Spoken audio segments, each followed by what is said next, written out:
Okay, so the story of Satan and Iblees, the devil, or whatever we address him by, is a little intriguing because he was in worship of the Lord for a very long time. Then he committed one mistake, and for that one mistake he was outcasted for eternity.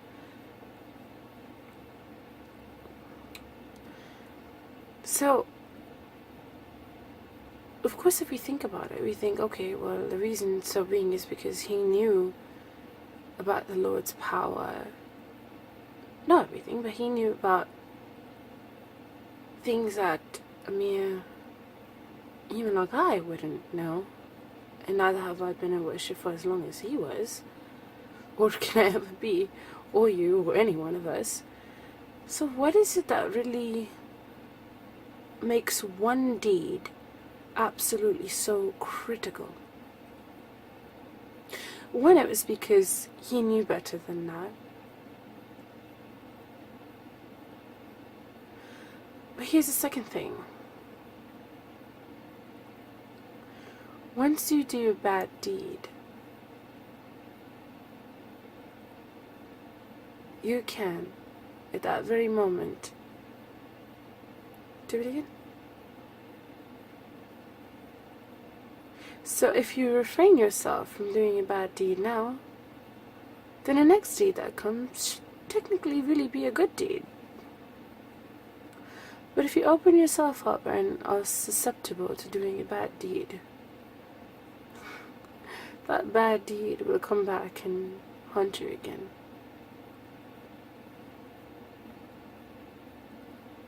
For example, for those who eat halal food. Suppose one day you slip and you eat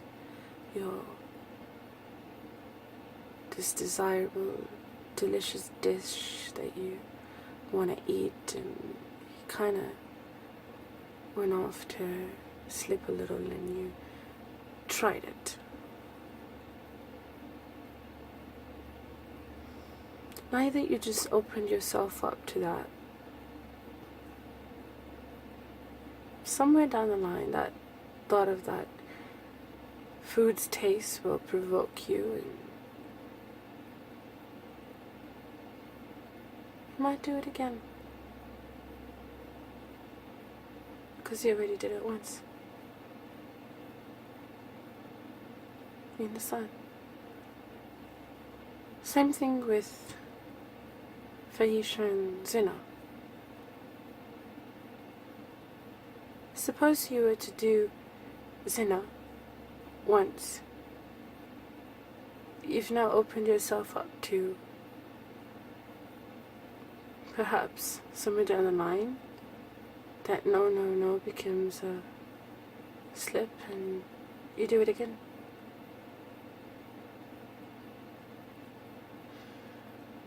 Once you do something of that sort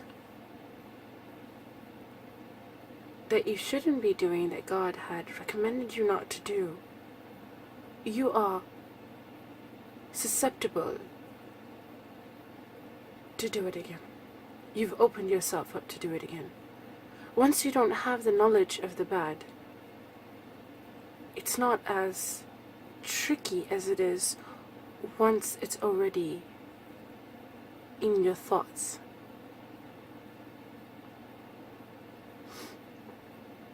For example, if one remains with chastity,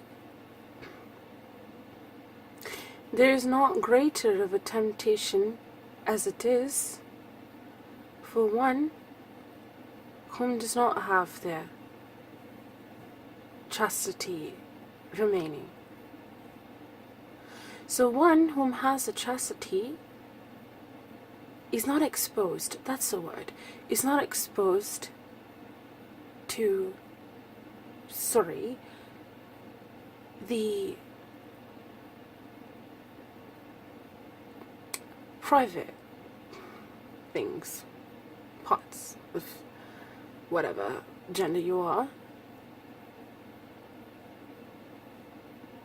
And then secondly, they're not exposed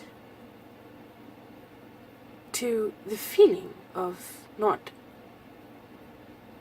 having their chastity remain before marriage. Totally oblivious to it. But once the chastity is gone, now you're exposed to it. Now you're susceptible to perhaps be even okay for it to happen again. So, with things like this, it's very important to not even expose yourself to even one bad deed. Because once you open up that gate,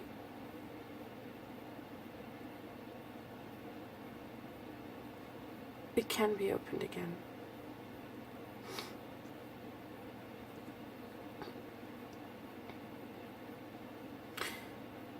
So you must try to shut the gates. It is like, it's very simple, guys. Opening yourself up to even one bad deed conjures up to many. It's like opening a dam. You open just a little bit, and that's it. All that water starts rushing in. And suppose you close that floodgate, you're bound to open it up again.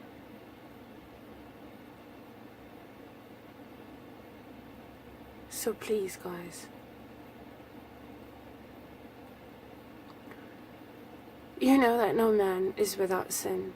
No man, as in no mankind, is without sin. But the only way to abstain from sin is to not do it even once. And even if you had sinned once, to think about everything that you're doing. Just don't do it. Every single time you're invited to sin, or every single time you see sin around you, run. Don't stay around the temptation, 'cause it will bring you into the party. Temptation will bring you in, 'cause it's a party. Temptation is a party. And what you're trying to do is tread the path alone. And son, such a sin. Don't even do it once. And if you've already done it once, don't do it twice. If you've done it twice, don't do it thrice. Maintain. Maintain yourselves.